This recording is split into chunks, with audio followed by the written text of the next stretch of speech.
कि परमात्मा कहाँ रहता है, इस काया में रहता है, क्योंकि वो अपने आप को काया मान बैठे हैं, इसलिए वो परमात्मा को काया के अंदर ढूंढने लग जाते हैं। जबकि संतों ने वाणी बोली है, संतों ने बात बताई है कि तुम्हारा परमात्मा तुम्हारे अंदर विराजमान है। तुम्हारे अंदर विराजमान का मतलब यह है कि पहले तुम्हें यह जानना पड़ेगा कि मैं कौन हूं, और जब तुम ये जानोगे कि मैं कौन हूं, तब तुम्हें समझ में आएगा कि मैं शरीर हूं ही नहीं।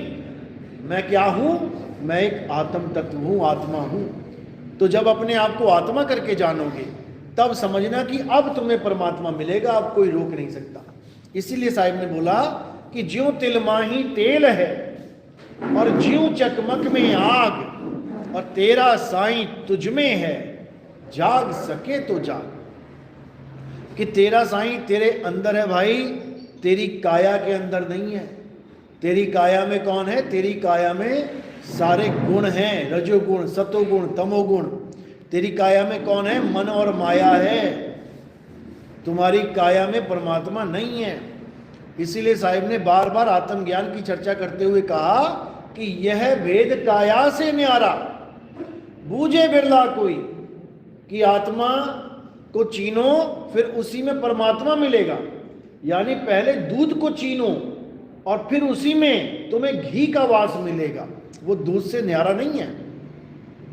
लेकिन इतनी सी बात समझने में बड़े बड़े ऋषि मुनि फेल हो गए, बड़े बड़े पीर पैगंबर फेल हो गए। वो अल्लाह को, खुदा को, भगवान को सातवें आसमान पे ही ढूंढते रह गए, जबकि वो अंदर की बात थी, वो सांकेतिक ज्ञान था। मूसा अलैहिस्सलाम को पहाड़ पे चढ़ाया गया, वो सांकेतिक ज्ञान था। वो पहाड़ पे चढ़ के खुदा से बात कर पाए, ये सांकेतिक ज्ञान है। क्या पहाड़ पे चढ़ने की जरूरत थी? क्या खुदा की आवाज जमीन पे नहीं आ सकती? कि खुदा की आवाज केवल पहाड़ की चोटी तक आएगी? क्या वो नीचे खड़े होकर बात नहीं कर पा सकते थे? ये सब सांकेतिक ज्ञान है, ये भेद हैं, ये रहस्य हैं। वो पहाड़ कौन सा है, जब तक ये समझ में नहीं आएगा तब तक तुम्हें पता ही नहीं लगेगा कि आखिर अल्लाह से बात हो तो हो कैसे। आज भी वो पहाड़ वहां पे है। आज क्यों नहीं कोई चढ़ के बात कर लेता अल्लाह से? नहीं कर सकता, क्योंकि वो पहाड़ वो था ही नहीं। वो तो एक संकेत मात्र था। असल में पहाड़ कहाँ है? पहाड़ ये है। इस पहाड़ की चढ़ाई करनी है। साहिब कहते हैं इस पहाड़ की चढ़ाई करोगे तो सिंहासन पे पहुंचोगे। खुदा का सिंहासन इस पहाड़ की चोटी पे लगा है, वहीं मुसल्ला बिछा हुआ है, वहीं तुमने जाना है। तो कह रहे हैं अब तो जाए चढ़े सिंहासन और मिले हैं सारंग पानी, राम कबीरा एक भय हैं कोई ना सके पहचानी। वो राम और कबीरा एक तभी होंगे जब इस पहाड़ पे चढ़ेंगे। जो इस पहाड़ पे नहीं चढ़ पाएगा वो सदा सदा के लिए नीचे ही धक्के खाएगा। और कहाँ जाएगा? लख 84 में जाएगा। साहिब समझा रहे हैं लख 84 भटक के और पौपे अटके आए, अब की पासा ना पड़ा तो फिर 84 जाए। ये जुए की बाजी है। अब की पासा ना पड़ा। कौन फेंकता था पासा? सबसे बड़ा पासेबाज कौन था? शकुनी मामा। वो पासा फेंकता था और उसको वरदान था कि जो पासे में सोच के फेंकेगा वही पासे में आ जाएगा। इसीलिए पांचों पांडव को बेगारी बना दिया उसने, सब कुछ जीत लिया उनसे। लेकिन वो धोखे की बाजी थी, इसलिए मारा गया। हमारे साथ भी धोखा हो रहा है। कौन कर रहा है? काल और माया हमारे साथ धोखा खेल रहे हैं। जब तक काल और माया के धोखे को समझोगे नहीं, तब तक तुम भी भिखारी बने रहोगे। राजा के बेटे हो तुम, लेकिन तुम्हें भिखारी बना रखा है सबने मिलके, और तुम भिखारी बने हुए हो। अब कब राजा बनोगे? जब सिंहासन पे चढ़ जाओगे। सिंहासन पे कौन चढ़ सकता है? राजा या राजकुमार। ये दो ही हैं, तीसरा कोई नहीं चढ़ता सिंहासन पे। या तो राजा चढ़ेगा या उसका उत्तराधिकारी। तो हम कौन हैं? हम राजा के राजकुमार हैं। और जिस दिन राजकुमार सिंहासन पे बैठ जाता है तो वो राजकुमार नहीं, क्या कहलाता है? राजा ही कहलाता है वो। इसी को साहिब कह रहे हैं, अरे कोटि तो ब्रह्मा भय और कोटि भय ईश, साहिब तेरी बंदगी से ये जीव हुए जगदीश। कि ऐसी बंदगी मिल जाए, ऐसी भक्ति मिल जाए कि तुम्हें अलग से भगवान की पूजा ना करनी पड़े, तुम्हारी पूजा के द्वारा तुम ही भगवान हो जाओ। तब समझना कि अब बात बनेगी। इसीलिए साहिब ने बार बार समझाया कि एक कहूं तो है नहीं और दो कहूं तो गारी, और जैसा है तैसा कहूं कहें कबीर विचारी। यानी वो हमसे जुदा नहीं है, लेकिन हम उसको जान नहीं पा रहे हैं, इसलिए अज्ञानता में दो हुए बैठे हैं। असल में हम दो नहीं हैं। ओ शाह असा तो वख नहीं, बस देखण वाली अख नहीं। वो घी में, घी कहाँ विराजमान है? दूध में ही है। लेकिन तुम इन खुली आंखों से देखोगे दूध को तो तुम्हें घी नजर नहीं आएगा। लेकिन जो जानकार है, जो इस भेद को जानता है कि दूध में ही घी है, वो उस दूध को घी की नजर से देखेगा। वो कभी दूध को फेंकेगा नहीं नाली में, वो ये कह के नहीं फेंकेगा नहीं नहीं नहीं ये घी नहीं, ये तो दूध है, फेंक दो इसे, नहीं। वो जानता है कि दूध में ही घी छुपा हुआ है। इसी प्रकार जितने भी संत हैं वो कभी आपको ये नहीं कहते कि आप काया हो या आप आदमी हो, औरत हो। वो हमेशा आपको आत्मा करके संबोधित करते हैं, आत्मा करके। चाहे तुम जीव अवस्था में हो तब भी तुम्हें वो जीव आत्मा है। तुम्हारे साथ आत्मा लगाएंगे ही लगाएंगे, क्योंकि तुम्हें पता ही नहीं है आत्मा का ज्ञान, फिर भी तुम्हें चेताने के लिए तुम्हारे साथ आत्मा लगाया जाता है। चाहे पापी क्यों ना हो तब भी क्या ये पापी आत्मा है, ये दुष्ट आत्मा है, आत्मा जरूर लगाया जाएगा तुम्हारे साथ। क्यों? ताकि तुम्हें याद रहे कि मैं एक आत्मा भी हूं, मैं आत्मा हूं। लेकिन लोगों को समझ नहीं आता, इसलिए आत्मा को तो किनारे फेंक देते हैं और अपने आप को क्या समझने लगते हैं? मैं आदमी हूं, मैं औरत हूं, मैं बच्चा हूं, मैं बूढ़ा हूं, मैं जवान हूं। आत्मा का नामो निशान भूल जाते हैं। अब इसी को याद दिलाने के लिए संत आते हैं। वो समझाते हैं कि तू आत्मा है, तू अपने आप को आत्मा करके जान, क्योंकि तेरा साईं तुझ में है। आत्मा में ही परमात्मा का वास है। जो इस भेद को नहीं जान पाता वो हमेशा खुद से जुदा किसी परमात्मा को ढूंढने में जीवन बर्बाद कर देता है। वो खुद से अलग किसी भगवान को ढूंढने में जीवन बर्बाद कर देता है। वो कभी नहीं जान पाता कि आत्म स्वरूप, शुद्ध चैतन्य आत्म स्वरूप ही परमात्मा है। दोनों एक हैं। जिसको बोला गया है सत्य स्वरूपी नाम साहिब का, सो निज नाम हमारा। ये समझ में नहीं आती बात लोगों के। क्यों?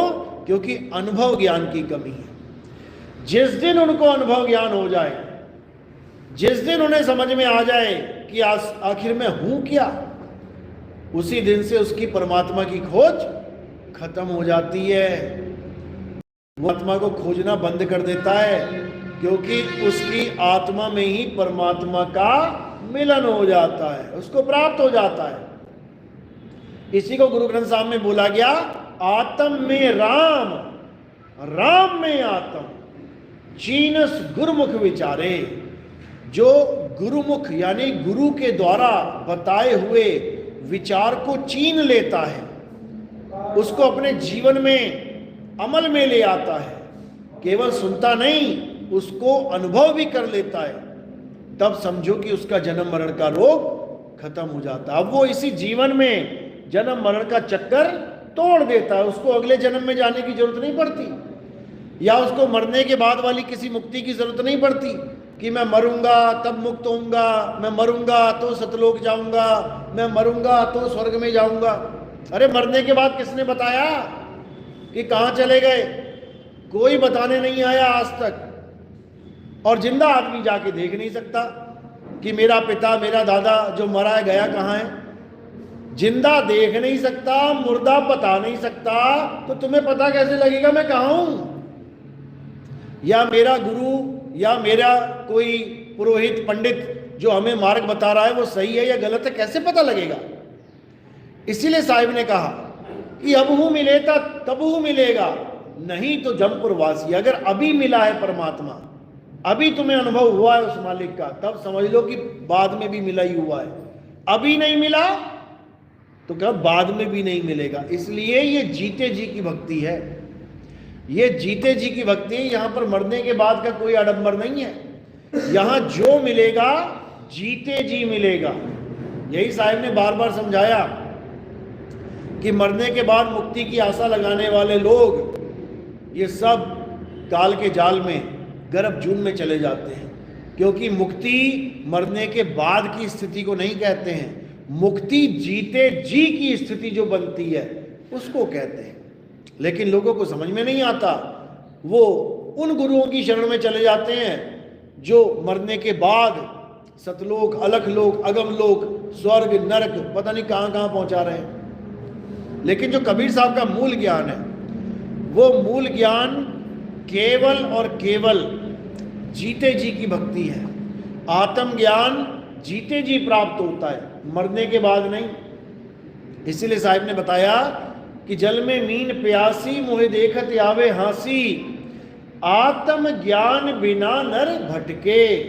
यानी बिना आत्म ज्ञान के हर इंसान भटक रहा है, भगवान के नाम पे, अल्लाह के नाम पे, वाहिगुरु के नाम पे, गॉड के नाम पे भटकता ही जा रहा है, दौड़ता ही जा रहा है।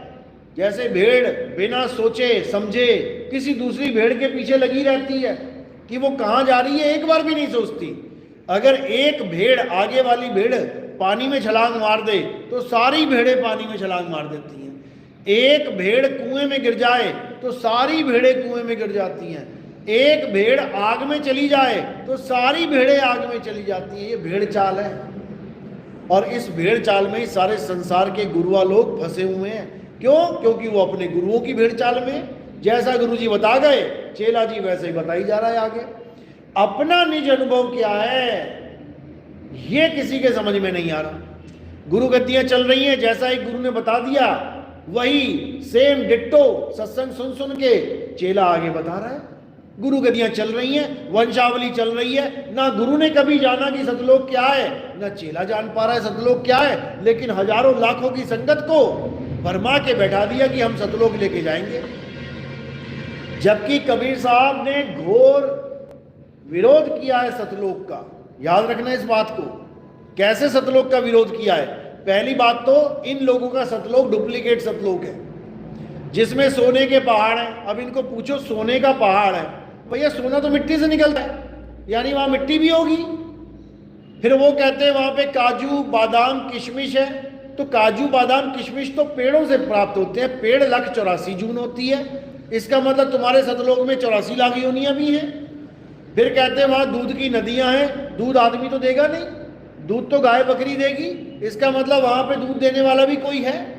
फिर 84 का चक्कर है वहां पे। यानी कि जो तत्व तुम्हें यहां दिखाई दे रहे हैं, माया ने ऐसे ही तत्वों के द्वारा एक नकली सतलोक की रचना की है। और कबीर साहब सतलोक के घोर विरोधी हैं, समझ लो। साहिब समझा भी रहे हैं, कर नैनो दीदार महल में प्यारा है, उसमें देखो क्या लिखा है।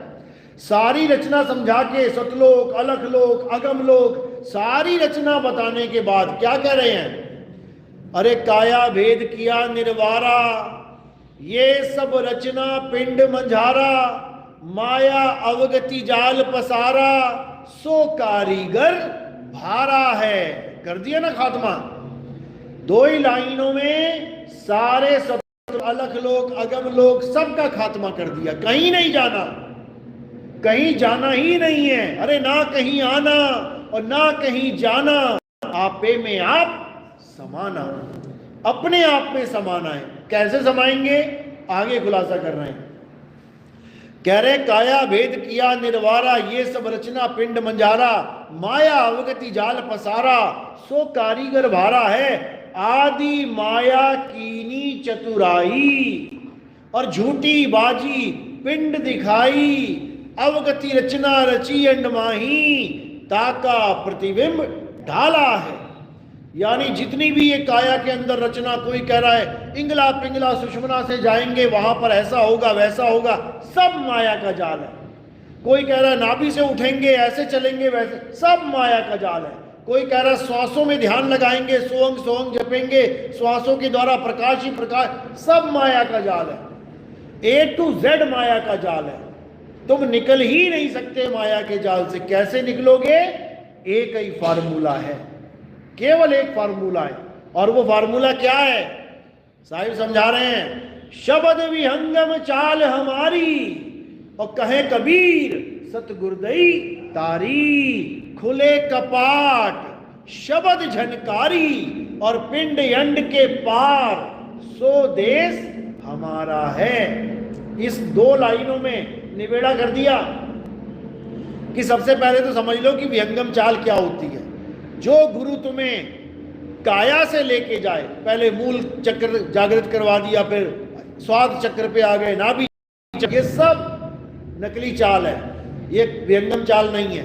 कोई कहे कि श्वासों पे चलेंगे, नकली चाल है, विहंगम चाल नहीं है। कोई कहे कान बंद करके अनहद नाद से चलेंगे, नकली चाल है, बिल्कुल गलत है। असली चाल क्या है? शब्द विहंगम चाल हमारी, पक्षी की चाल, जमीन से उड़ा सीधा डायरेक्ट आसमान में, no any stoppage, non stop जाएगा बिल्कुल। तो सतगुरु क्या करता है? सतगुरु तुम्हें विहंगम चाल देता है, और विहंगम चाल सीधे शब्द पे निशाना मारना है, सीधे शब्द पे। क्यों? क्योंकि जहां पे निशाना लगाओगे वहीं तुम्हारा वास हो जाएगा, जहां आशा वहां वासा। तो निशाना कहां लगेगा? निशाना कोई मारे संत सुजान, कोई बिरला ही निशाना मारेगा और सीधे निशाना शब्द में लगाएगा। और क्या होगा फिर जो सूरत का निशाना है सीधे शब्द में जाके शब्द में ही समा जाएगा। जाप मरे अजपा मरे अनहद भी मर जाए, सूरत समाए शब्द में और वाको काल ना खाए। तो हमारा वास कहां हुआ? शब्द में। सूरत समाए शब्द में, तो शब्द क्या है? हमारा निज स्वरूप। हमारा निज स्वरूप ही शब्द है, अपने निज स्वरूप में ही समाना है। तो सतलोक कहां गया? ये अलख लोक कहां गया? ये अनामी लोक कहां चला गया? अभी भी समझ लो, कोई अलख लोक नहीं, कोई अनामी लोक नहीं, कोई सतलोक नहीं, हमारा निज स्वरूप ही शब्द लोक है, सत्य लोक है। साहिब समझा रहे हैं बोध सागर में, अरे लोक अलोक शब्द है भाई, और जिन जाना तिन संशय जाई। कि अगर तुम सतलोक जाना चाहते हो तो तुम्हें शब्द गुरु की शरण में जाना चाहिए। शब्द ही सतलोक है, शब्द ही अलख लोक है, शब्द ही अनामी लोक है। वो शब्द के पर्यायवाची नाम हैं, क्योंकि हमने शब्द में ही समाना है। जो गुरु शब्द देता है उसी में चेला समाता है। देखो साहिब क्या कह रहे हैं, रहना नहीं देश बेगाना है। अभी इस देश में रहते हम लोग बेगाना है। अरे ये धरती कागज की पुड़िया, बूंद पड़े घुल जाना है। ये संसार झाड़े और झाखड़, अरे उलझ पुलझ मर जाना है। कहे कबीर सुनो भाई साधो, सतगुरु नाम ठिकाना है। नाम कोई मंत्र नहीं है कि नाम कोई मंत्र है, गुरुजी ने नाम मंत्र दे दिया, मैं जप रहा हूं राधे राधे राधे राधे, राम राम राम राम, अल्लाह अल्लाह अल्लाह, वाहिगुरु वाहिगुरु वाहिगुरु। ये नहीं है नाम कि कोई कहे ओम कलियम हरियम शरियम ज्योत निरंजन ओंकार आरंकार सो सतपुरुष अकाल मूर्त शब्द स्वरूपी राम ओम तत्सत, ये वो, ये नहीं है नाम। कोई कहे सोंग सोंग ओम ओम, लगे हुए सारे नाम जपने में, ये नहीं है नाम। सतगुरु नाम ठिकाना है, यानी नाम वो वस्तु है जिसमें तुम्हारी सूरत रम जाएगी, समा जाएगी, तभी तुम्हारी मुक्ति होगी, तभी काल भगवान से तुम्हारा पीछा छूटेगा। नहीं तो ये काल किसी को छोड़ने वाला नहीं। अरे ब्रह्मा विष्णु महेश जी को नहीं छोड़ा इस काल ने, उनकी पत्नी को काल ग्रास किया, शंकर जी जीवित नहीं कर पाए। महामृत्युंजय मंत्र उनके पास है, तब भी जीवित नहीं कर पाए। विष्णु जी प्रकट हुए, विष्णु जी भी जीवित नहीं कर पाए। तो क्या किया? हार के 9 टुकड़े कर दिए माता के। क्यों किए? क्योंकि शंकर जी अपना काम ही भूल गए करना। माता को, सती माता को कंधे पे उठा के घूम रहे हैं और अपना जो संहार का कार्य है वही भूल गए, शोक में चले गए। तो विष्णु जी आए, बोले ये तो सृष्टि खत्म हो जाएगी ऐसे, ये शंकर जी तो अपना कार्य कर ही नहीं रहे हैं। और माता के 9 टुकड़े कर दिए। जीवित भी तो कर सकते थे, लेकिन नहीं कर पाए। क्यों? क्योंकि जब तक इस सृष्टि का मालिक नहीं चाहता, तब तक ना तो किसी की मृत्यु होती है, ना ही कोई जीवित हो सकता है। गणेश जी को जीवित कर दिया, गर्दन कटी हुई थी फिर भी कर दिया, लेकिन अपनी धर्म पत्नी को नहीं कर पाए। इसके पीछे बहुत गहरा राज है, अभी समझ में नहीं आएगा। जब गहराई से जानोगे कि आखिर ये सृष्टि रचना हो कैसे रही है, आखिर कौन है जो कुल का मालिक है, ये काल कौन है, ये 3 गुण कौन है, ये माया कौन है, तब समझ में आएगा सारा खेल। तो साहिब समझा रहे हैं, अक्षर पुरुष एक पेड़ है और निरंजन वाकी डार, ये 3 लोक शाखा भय, 3 देव शाखा भय और पात रूप संसार। इसी बीजक के दोहे में पूरी सृष्टि रचना है, लेकिन कोई इसको समझ नहीं पा रहा। जो बीजक पढ़ रहे हैं, जो बीजक के ग्रंथ वाचन कर रहे हैं, वो भी इस दोहे को नहीं समझ पा रहे हैं। और उन्होंने क्या कर दिया? उन्होंने उस कुल मालिक सार शब्द को ही किनारे कर दिया। आज बीजक पढ़ने वाले पारक सिद्धांत के जितने महात्मा आपको मिलेंगे, वो सब क्या बोलेंगे कि सार शब्द नाम की कोई चीज नहीं होती, जबकि बीजक सार शब्द की महिमा गा रहा है। पूरा बीजक अलग रख दो और केवल एक लाइन अलग रख दो। अगर उस एक लाइन को तुमने समझ लिया तो पूरे बीजक को पढ़ने की जरूरत ही नहीं रहेगी, क्योंकि बीजक का सार है वो। क्या सार है? सार शब्द गही बाची हो, मानो ऐतबारा हो, अक्षर पुरुषिक पेड़ निरंजन वाकी डारा हो।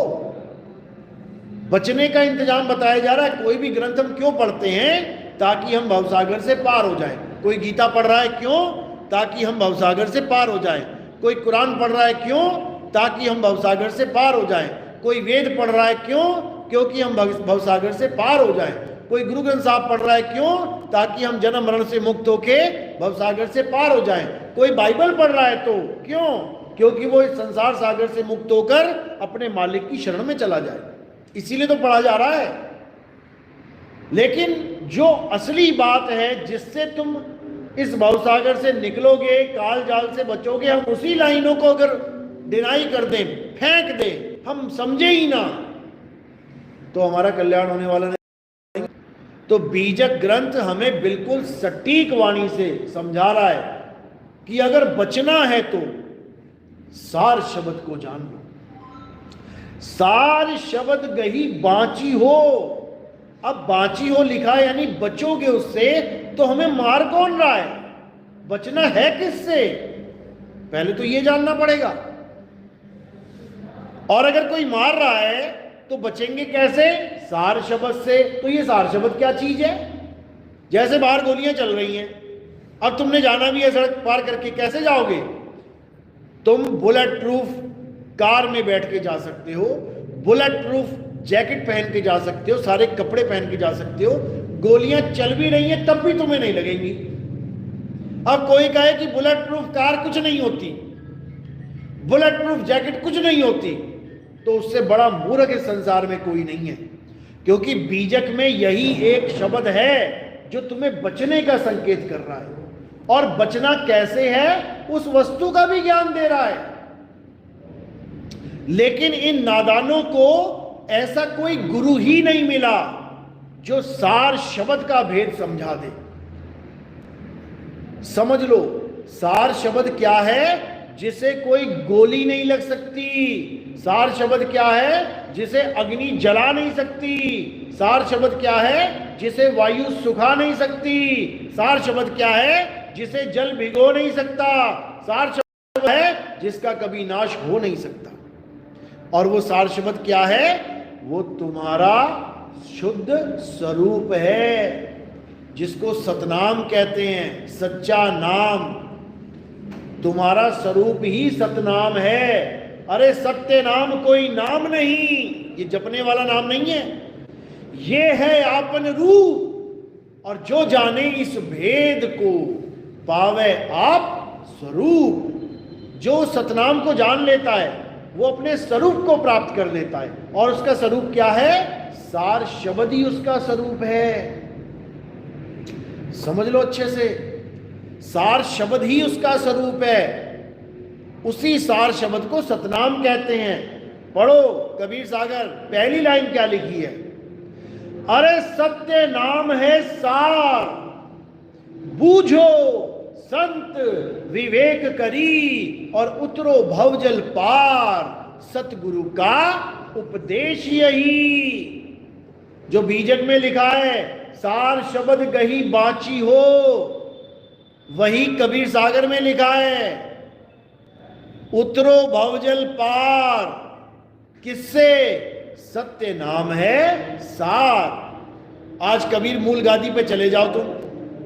कबीर मूल गादी जो कबीर साहब का वो स्थान है जहां पर कबीर साहब ने पूरा जीवन बिताया, उस मूल गादी पे जो महात्मा लोग बैठे हुए हैं, आप उनसे जाके पूछोगे कि क्या कबीर साहब सतनाम का प्रचार करते थे, वो एकदम झटक के बोल देंगे आपको कि सतनाम कोई नाम ही नहीं है, झूठ है ये सब।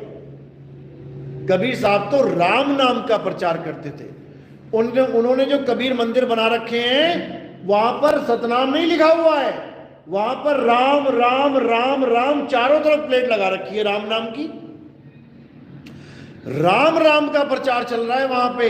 और राम नाम क्या है? अरे 52 अक्षरी नाम है ये, इंसानों के द्वारा बनाया गया नाम है। ये का खा गा आ आ ई ये ना होता तो राम का रा कहां से आता, मां का मां कहां से आता? नहीं समझ में आ रहा है। बिल्कुल घोर विरोधी हुए पड़े हैं सतनाम के। कहते सतनाम कोई नाम ही नहीं है, ये सब कबीर साहब के साथ झूठ जोड़ दिया गया। अरे बाबा नानक बोलते थे सतनाम वाहेगुरु, सतनाम वाहेगुरु। आज भी गुरुद्वारों पे सतनाम वाहेगुरु लिखा है, तो इसका मतलब वो भी झूठे हो गए क्या? अरे जो भी संत आज तक आया है उसने सतनाम की ही महिमा गाई है। आप घासीदास देखो छत्तीसगढ़ में, वहां पर प्रचार ही जय सतनाम का चलता है। और सतनाम को वो कोई मंत्र नहीं बोलते, क्या कहते हैं? सतनाम पिताजी। सतनाम को पिता कहते हैं कि सतनाम हमारे पिताजी हैं। पिता कौन है? परम पिता परमात्मा। वो सार शब्द रूपी परमात्मा हम सब जीवों का पिता है।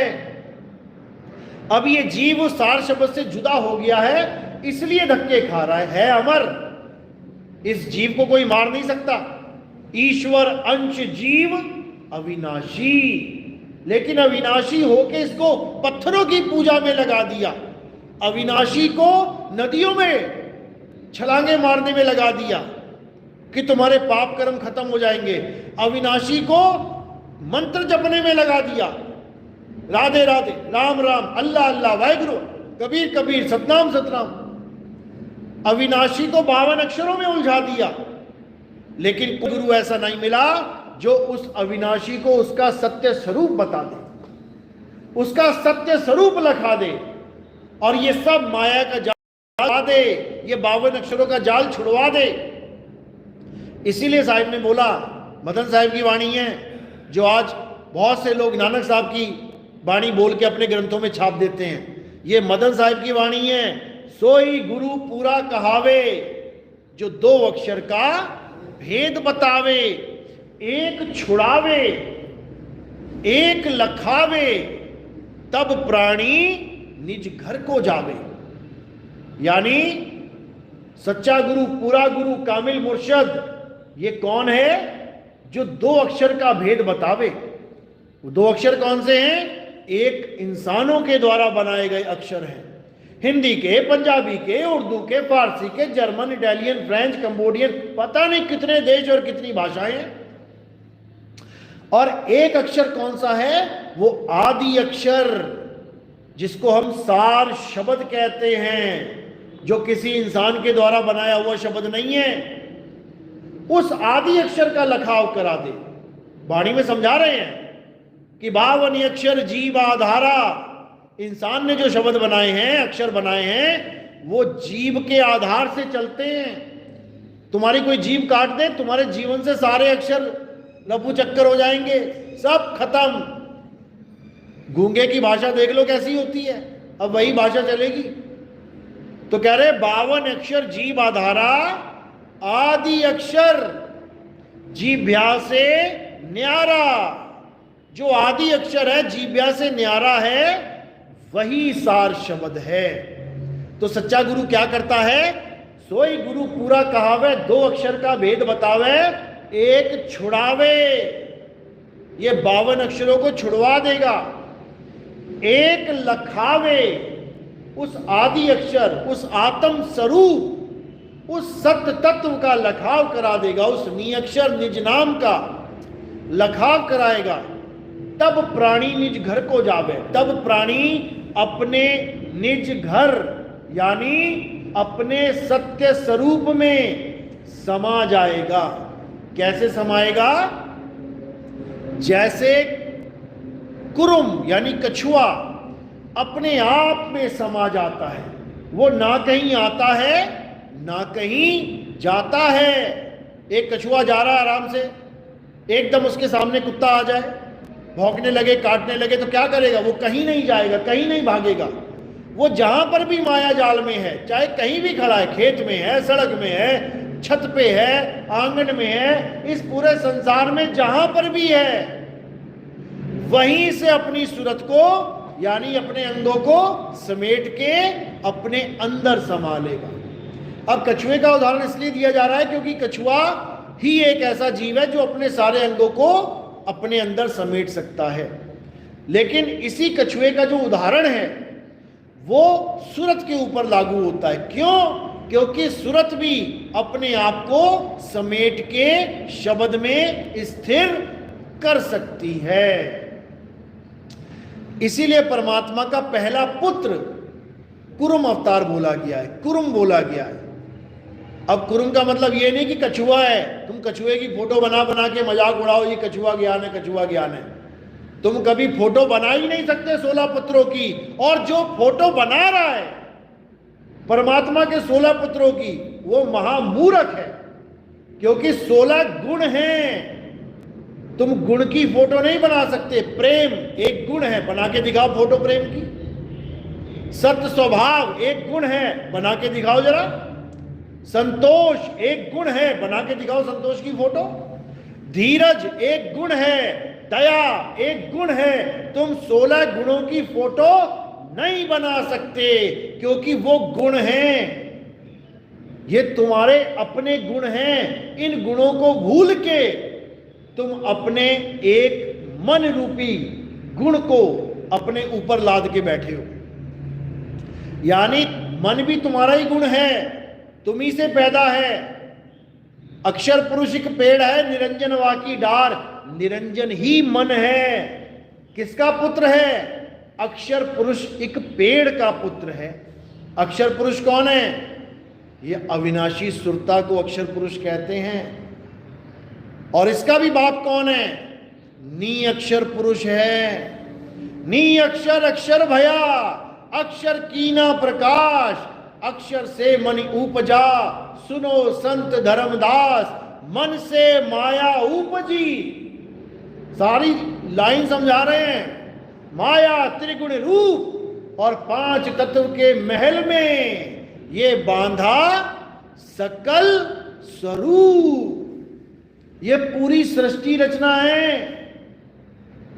इस मन को पैदा करने वाला कौन है? अक्षर पुरुष। ये सुरता ही मन को पैदा करती है। और मन आगे क्या करता है? मन माया को पैदा करके 3 गुणों को पैदा कर देता है, यानी सारी संरचना बना देता है। एक पल में तुम इस शरीर से छोड़ निकलते हो, दूसरा शरीर धारण करवा देता है साथ के साथ। जैसे तुम सोने जाते हो, जैसे ही तुम्हारा ध्यान इस शरीर से हटा, कहां चले गए? सूक्ष्म शरीर में चले गए। अब पता नहीं किस राजमहल में, किस नदी के किनारे, किस हवाई जहाज में, किस कार में बैठ के तुम सपने में अपने आप को देख रहे हो, मैं टहल रहा हूं, घूम रहे हो। माता मिल गई, पिता मिल गया, भाई बहन मिल गए, यार दोस्त मिल गए, सब सपनों में मिल रहे हैं। ये सब मन और माया की रचना है। एक सेकंड में अनंत ब्रह्मांड बना देता है ये मन, अनंत ब्रह्मांड। तुम एक बार सोचो तो सही कि मैंने कहां रहना है, वैसा ही डिट्टो बना देगा सारा सिस्टम। याद रखना इस बात को। जैसी तुम्हारी सोच होगी वैसी सृष्टि बना देगा ये साथ के साथ। इतना पावरफुल है ये मन। इसीलिए इसे तीन लोक का मालिक बोला जाता है। तीन लोक का मालिक ये मन ही है, निरंजन है ये, अलख निरंजन कहते हैं इसे। बाकी तो इसकी खेती है। ये जितने बच्चे बूढ़े तुम्हें दिख रहे हैं ये खेती हैं। जैसे गाजर मूली बो रखी है जमीन में, जिसने बोई है आता है कभी भी उखाड़ के खा जाता है। इसलिए साहिब ने बोला है तीन लोक एक जेल है और पाप पुण्य दो जाल, सारा जग भोजन बना खाने वाला काल। ये काल भगवान है जो किसी को नहीं बख्शता। कौन बख्शा जाएगा? केवल वो बख्शा जाएगा जो कबीर साहब की बात को समझ लेगा। क्या कह रहे हैं? अरे बचना चाहो काल जाल से तो चीनो शब्द हमारा, और कहे कबीर अमर कर राखूं जो निज होए हमारा। अगर कोई मेरा निज यानी निजी यानी 100% मेरा हो गया, कहते हैं उसको मैं बचाऊंगा, मैं रक्षा करूंगा। और कैसे रक्षा करेंगे? ऐसे नहीं कि तुम सोच रहे हो कि मैं कुएं में गिर जाऊंगा तो कबीर साहब आके मुझे कुएं से निकालेंगे। ऐसे रक्षा नहीं करते कि मुझे 4 लोग मार रहे हैं और कबीर साहब बीच में आ जाएंगे और मुझे बचा लेंगे। वही हुआ था हिसार में, वो हरियाणा में। सब लोग सोच रहे थे कि हम पुलिस वालों के सामने खड़े हैं, हम लड़ेंगे झगड़ेंगे, कबीर साहब बीच में आके बचा लेंगे। कबीर साहब ने नहीं बचाया। मार मार के लठ जेलें भर दी, 1000 बंदों को देशद्रोह का केस लग गया इन अज्ञानियों की वजह से। क्योंकि इनको पता ही नहीं है कि कबीर साहब बचाते हैं तो कैसे बचाते हैं। इनको तरीका ही नहीं पता है कि कबीर साहब अगर तुम्हें बचाएंगे तो कैसे बचाएंगे। आज सब लगा के बैठे हैं कि परमात्मा बचाएंगे। अरे परमात्मा कैसे बचाएंगे? तुम ट्रेन के आगे खड़े हो जाओ, तुम्हारा पूरा विश्वास है परमात्मा पे, देखता हूं कैसे बचाएंगे। क्या वो ट्रेन रोक देंगे आके? कभी नहीं रोकेंगे। वो कैसे बचाते हैं काल से, हमें यही नहीं पता है। तो साहिब खुद समझा रहे हैं कि मैं कैसे बचाता हूं। क्या कह रहे हैं? अरे लोह चुंबक की प्रीत ज्यों लोह को लेती उठाए, ऐसा शब्द कबीर का काल से लेत छुड़ाए। ये है वो असली तरीका, ये है वो असली प्रोसेस, ये है वो असली विधि जिसके द्वारा कबीर साहब जीवों को बचाते हैं काल के जाल से। ऐसा नहीं होगा कि तुम्हारे लिए कबीर साहब पे इंसान बन के आ जाएं, ऐसा नहीं होता। कई आए कई गए। बचाते कैसे हैं? जैसे लोहे को चुंबक बचाती है। चुंबक बचाएगी लोहे को, यानी ऐसा खींचेगा कि लोहा उड़ता हुआ जाएगा, विहंगम चाल से जाएगा और चुंबक पे लग जाएगा जाके। अब चुंबक से लोहा अलग हो जाए, इतनी औकात नहीं लोहे की, याद रखना। उसकी इतनी औकात नहीं है कि वो अलग हो जाए। वो तो समा गया, वो तो सरेंडर हो गया। तो कह रहे हैं नानक साहब, अरे तोड़ी ना टूटे, छोड़ी ना छूटे, ऐसी माधो खींच तनी और मऊलालन सो प्रीत बनी। कहते हैं मैं तोड़ी ना टूटे, छोड़ी ना, मैं समझ ही नहीं सकता अब कि इसको छुड़ाऊं कैसे। मैं जान ही नहीं सकता कि इस बंधन को तोड़ूं कैसे, अब ये ना टूटता। इसी को बोला है कि नाम खुमारी नान का और चढ़ी रहे दिन रात। ये उसको नहीं बोला है जो लोग सोच रहे हैं कि ऐसे हो जाएगा जाएगा। ये उस खिंचाव को बोला गया है कि उस आनंद में, उस परमात्मा के खिंचाव में मैं 24 घंटे रम रहा हूं। मैं क्या बोलूं, संसार में रहता हुआ भी वो मुझे खींच के रखा है उसने मुझे। इसी को कहते हैं प्रेम की जेवड़ी। अरे कबीर कूकर राम का, मोतिया मेरा नाव, और गले प्रेम की जेवड़ी जहां खींचे तहां जाऊं। यानी मेरे गले में जो डोर बांध दिया उसने, अब मेरा बस नहीं चलता कि डोर बंधी हुई है और मैं अपने मन से कहीं भी जा रहा हूं। अब जो डोर बंधी हुई है वो डोर के द्वारा मैं खींचा चला जा रहा हूं। अब मेरी अपनी कोई इच्छा, मेरी अपनी कोई हैसियत, मेरा अपना कोई रुतबा रह ही नहीं गया, मैं तो कुकर बन गया मालिक का। लेकिन लोग इसको नहीं समझ पाते। लोग क्या कर रहे हैं? लोग अपने मनमाना आचरण, अपने मन की कही, अपने मन के द्वारा फैले हुए भरमजाल में फंसे पड़े हैं। कोई समझने की कोशिश ही नहीं कर रहा है। सब अपने मन को गुरु बना के बैठे हैं। क्यों? क्योंकि आजकल ट्रेंड चला हुआ है, यूट्यूब में से 4, 5, 10 सत्संग सुनो महात्माओं के और उसके बाद अपना यूट्यूब चैनल बना के बैठ जाओ। आजकल ये ट्रेंड चला हुआ है और ये ट्रेंड चलना ही था, क्योंकि कुरान पाक में भी लिखा है, हदीसों में लिखा है कि जब वो आखिरी पैगंबर यानी आखिरी ज्ञान इस दुनिया में आएगा। पैगंबर का मतलब क्या होता है? अंबर से पैगाम आना, यानी आसमान से फरमान आना। इसीलिए कुरान को आसमानी किताब बोला जाता है कि वो धरती पे नहीं लिखी गई है, वो आसमान से आई है। तो जो आसमान से कोई पैगाम आता है और उसको कोई देता है तो उसको पैगंबर कहते हैं, पैगंबर। तो ये हदीसों में लिखा है कि जब वो असली ज्ञान आएगा उस समय इतने गुरु बन के बैठे होंगे, इतने लोग ज्ञान दे रहे होंगे कि तुम्हें समझ में ही नहीं आएगा कि असली कौन है, नकली कौन है। ये दर्ज है वहां पे कि इतने गुरु बन के बैठ जाएंगे लोग, हमारी बुद्धि चकरा जाएगी। क्यों? क्योंकि यही दज्जाल का खेल है, ये काल भगवान का खेल है कि सत्य के सामने असत्य रूपी पौंड्रक हजारों खड़े कर देगा। कृष्ण जी एक थे ना, लेकिन बिल्कुल डिट्टो पौंड्रक बना बैठा था कृष्ण। उसने भी 4 हाथ डेवलप कर लिए थे, 2 नकली लगा लिए थे। उसमें गदा पकड़ ली, शंख पकड़ लिया, कमल का फूल पकड़ लिया, आशीर्वाद भी दे रहा है। लेकिन पौंड्रक कभी कृष्ण नहीं हो सकता। पौंड्रक पकड़ा जाएगा, नकली माल पकड़ा जाएगा। भले तुम किसी साहूकार के यहां से असली ब्रांडेड माल चोरी करके ले आओ, लेकिन तुम दुकान खोल के बैठोगे तो साहूकार नहीं कहलाओगे। क्या कहलाओगे? चोर,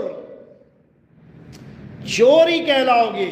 और आज YouTube पे हमारा ज्ञान सुन सुन के, इस मूल ज्ञान को सुन सुन के हजारों लाखों चोर बने बैठे हैं जो इस ज्ञान को बेचने की कोशिश करेंगे। लेकिन जो मालिक का विवेकी हंस होगा वो उनसे पहला ही सवाल ये दागेगा कि तुम्हारा गुरु कौन है, यानी तुम ये माल कहां से लेके आए हो भाई, कहीं चोरी का तो नहीं है। आज तुम एक मोबाइल लेने जाते हो किसी भी दुकान पे तो पहले क्या मांगते हो? सेकेंड हैंड मोबाइल वाली दुकान हो ना, और दुकानदार तुम्हें कहे जी मोबाइल है पर इसका बिल नहीं है, तुम क्या क्या कहोगे? भैया ये जोड़े हाथ, पता लगा इसी मोबाइल से कोई कांड करके आया है, कोई कत्ल करके आया है, इसका EMI नंबर पुलिस वालों के पास है और मैं अपनी सिम डालूं और सीधे ट्रैक हो जाए और मैं जेल चला जाऊं। भैया ये जोड़े हाथ, मुझे तुम्हारा मोबाइल नहीं चाहिए। समझ लो। इसी प्रकार जो भी YouTube पे बैठे हुए गुरु घंटाल, आप केवल उससे सवाल पूछो कि आपका गुरु कौन है, ये ज्ञान आपको किसने दिया है। जो अपने गुरु का नाम नहीं बता पाएगा, समझ जाना वो चोर है। वो चोरी का माल लेके आया है, और चोरी का माल बेचना और चोरी का माल खरीदना, ये दोनों जुर्म हैं, ये कानूनी जुर्म है। इसी प्रकार निगुरे को गुरु बनाना और निगुरा ही यहां से मर जाना, ये दोनों ही क्या है? ये फूटी किस्मत है, ये फूटी किस्मत है ये, जो निगुरे को गुरु बना के बैठा है, जिसको खुद नहीं पता कि मैं करने क्या आया हूं इस दुनिया में, उसको गुरु बना के बैठा है। क्यों? क्योंकि उसने 5, 10, 15, 20 लोगों के सत्संग सुन लिए, अब खिचड़ी बनाने लगा हुआ है, अब जुबानी जमा खर्ची में लगा हुआ है, अब थूक को बिलोने में लगा हुआ है। इसको थूक बिलोना कहते हैं। एक होता है दूध बिलोना, एक होता है थूक बिलोना। दूध बिलोना कहते हैं को, जिसमें तुम्हारी अवस्था बदल जाती है। दूध बिलोगे तो क्या होगा? दूध से दही, दही से मक्खन, मक्खन से घी हो जाएगा। और थूक बिलोना, जितना मर्जी बिलोते रहो भैया, थूक में थूक ही निकलेगा, इससे ज्यादा कुछ नहीं हो सकता। और जितने भी थूक बिलो रहे हैं, ये सब अपनी बारी का इंतजार करो, काल भगवान आने वाला है। याद रखना, यहां पर थोड़ी सी वाहवाही कि कमेंट्स में आ जाए, वाह गुरु जी क्या ज्ञान दिया, इससे कुछ होने वाला नहीं है। जब वो आएगा तो तुम्हारी हालत खराब हो जाएगी, तुम्हारे पैर कांपने लग जाएंगे, तुम्हारे प्राण गले में आ जाएंगे। अब तुम YouTube नहीं देखोगे कि भैया बचाओ मुझे, अब परमात्मा से अरदास करोगे कि मुझे बचाओ। और परमात्मा का ये नियम है कि बिन गुरु ज्ञान ना उपजे, बिन गुरु मिले ना मोक्ष, बिन गुरु लखे ना सत्य को, बिन गुरु कटे ना दोष। ये परमात्मा का नियम है। और जो परमात्मा के नियम पे नहीं चलता वो निगुरा अपराधी हो जाता है। साहिब कह रहे हैं, कबीर निगुरा ना मिले, अरे पापी मिले हजार, एक निगुरे के सिर पे लाखों का भार। इतनी बड़ी लानत दी है कबीर साहब ने इन निगुरा लोगों को। और जो ये हमारे सत्संग सुन सुन के कहते हैं कि हमें ज्ञान कैसे हुआ, आओ हम तुम्हें बताते हैं कैसे हुआ भैया। तो कहते हैं जैसे जंगल में गाय का बछड़ा आया, पैदा हुआ, अब उसको कौन ज्ञान दे रहा है कि दूध कहां है? हमसे ही सुना है। मतलब निगुरा भी हमारी कॉपी करके गुरु बनने की कोशिश में है। कमाल हो गई। अरे कोई उदाहरण ही अपना दे देते, अगर तुम इतने विवेकी हो तो हम भी कह रहे हैं कि इंसान का बच्चा पैदा हुआ, उधर गाय का बच्चा पैदा हुआ, इधर इंसान का बच्चा पैदा। गाय के बच्चे ने खोज लिया दूध अपना, इंसान का बच्चा खोज के दिखाए, इंसान का बच्चा खोज के दिखाए? नहीं खोज सकता, क्योंकि परमात्मा ने ये इंसान के लिए बंधन रखा हुआ है कि तुझे खुद से ज्ञान नहीं होगा। नहीं तो सारा ज्ञान हो जाए, स्कूल क्यों खोल रखे हैं? सारा ज्ञान हो जाए, दुकानें क्यों खुली हुई हैं? सिखा रहे हैं काम एक दूसरे को, हर चीज सीख रहा है इंसान। अरे इंसान है, बुद्धि है, मालिक ने विवेक दिया, बुद्धि दिया है, खुद जागृत कर ले। नहीं हो सकता। क्यों? क्योंकि ये बुद्धि विवेक जागृत करना परमात्मा का कार्य है। परमात्मा गुरु भेजता है तुम्हारे जीवन में, उस गुरु के द्वारा तुम्हें ज्ञान होता है। नहीं तो कोई माई का लाल ऐसा नहीं है जो बिना गुरु के पार हो जाए, बिना गुरु के ज्ञान प्राप्त कर ले, हो ही नहीं सकता। अरे इस गुरु परंपरा को चलाने के लिए स्वयं परमात्मा इस दुनिया में आए, उनको भी गुरु धारण करना पड़ा इस गुरु परंपरा को चलाने के लिए। कबीर साहब को किसी ज्ञान की जरूरत नहीं थी, कबीर साहब स्वयं से परम ज्ञानी थे, फिर भी एक पत्थर पूजने वाले को गुरु धारण किया उन्होंने। पत्थर पूजता था उनका गुरु रामानंद स्वामी, जिसका कबीर साहब घोर विरोध करते थे। ऐसे इंसान को भी गुरु बनाया उन्होंने। क्यों? केवल एक प्रथा चलाने के लिए। और क्या बोला? अरे जग मर्यादा कारणे गुरु किया रामानंद, शब्द हमारा गुरु है सदा हमारे संग। मुझे किसी रामानंद की जरूरत नहीं है, क्योंकि मैं स्वयं शब्द हूं। मैं अपना ही ज्ञान आया हूं तुम्हें। क्या कह रहे वाणी में?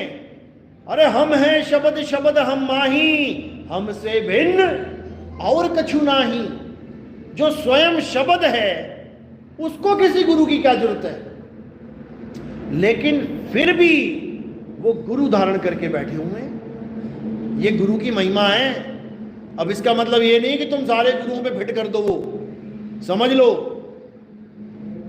समझ लो इस बात को। गोरखनाथ का भी गुरु था, गोरखनाथ का गुरु गुड़ रह गया, और गोरखनाथ शक्कर हो गया। समझ लो, भीष्म पितामह, द्रोणाचार्य, ये गुरु थे पांडवों के भी, लेकिन जब धर्म युद्ध हुआ तो ये आमने सामने आ गए। समझ लो, यानी ज्ञान तो गुरु से ही मिलेगा, लेकिन जहां धर्म अधर्म की बात आ जाए वहां पर सारे रिश्ते खत्म कर देने चाहिए।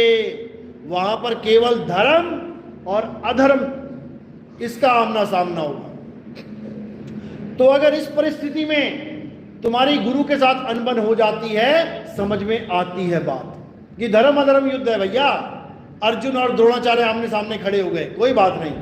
लेकिन तुम कहो कि नहीं, मैं तो गुरु को पछाड़ दूंगा, मैं गुरु को ऐसा कर दूंगा, मैं गुरु को जहर दे दूंगा। जहर दे के गुरु गद्दियां प्राप्त करके बैठे हैं लोग। कहते गुरु को चेला विष देवे जो गाठी हो दाम, और पुत्र पिता को मारता, ये माया का काम।